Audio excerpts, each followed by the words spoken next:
आज ये टेकारी के मैदान में जितना भी हमारे भाई लोग, चाची लोग, दीदी लोग, हमारे गार्जियन लोग आज कांग्रेस लाओ देश बचाओ, इस सभा में जितने भी भाई लोग उपस्थित हैं, सभी गार्जियन लोग उपस्थित हैं, सब कोई के एक बार ऐसे गोर छुके गोर लगी थी, हमारा ताली बजा के आशीर्वाद देता।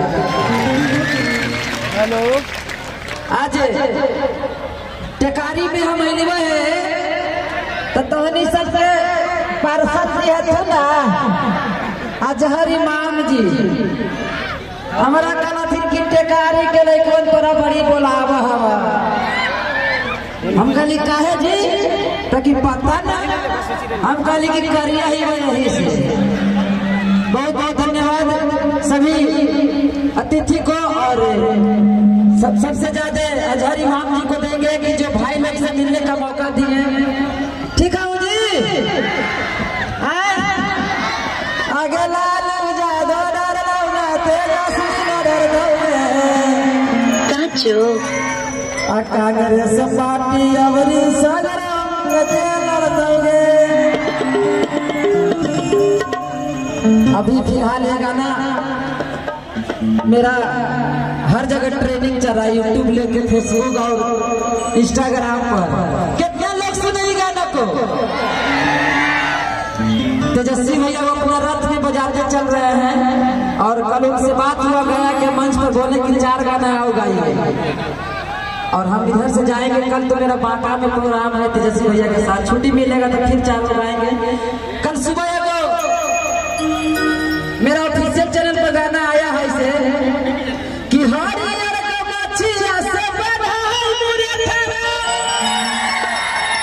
अरे देखो ही लगा हो पंजा दो जी के। हेलो, तो आज आइल बनी कांग्रेस लाओ देश बचाओ, भ्रष्टाचार मिटाओ, है ना? तो चलिए भक्ति गाना से शुरुआत करें। कैसे है आप लोग जो कहिएगा वही गाएंगे, हम अपना मन से कुछ ना। अभी फिलहाल में चले चलो कि सोना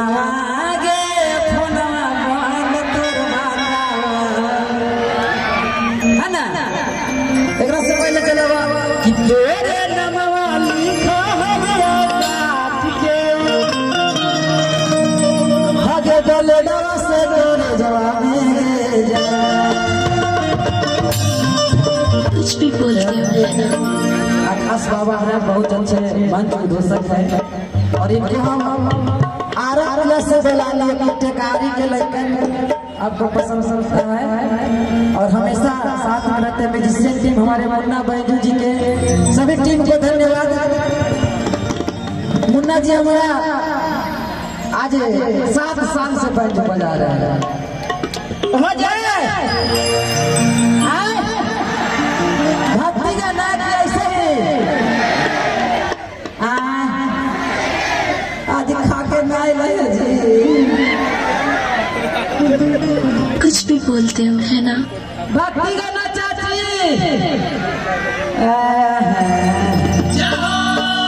चाची लोग बड़ी सीधा थे कि आगे माई गलिए गलिए घूमे लाने अजहरी मामा। देखिए हम नेता नहीं हैं और कुछ अलबल नहीं बोलते हैं,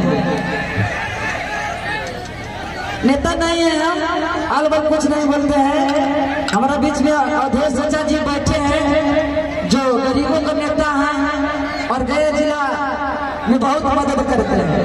हम एक गाना होली में गाए हैं, सब गायक जातिवाद गाना गाता है, अहिरान जी या पसवान जी या बबुआन जी, तो हम गा दिए मुसलमान जी।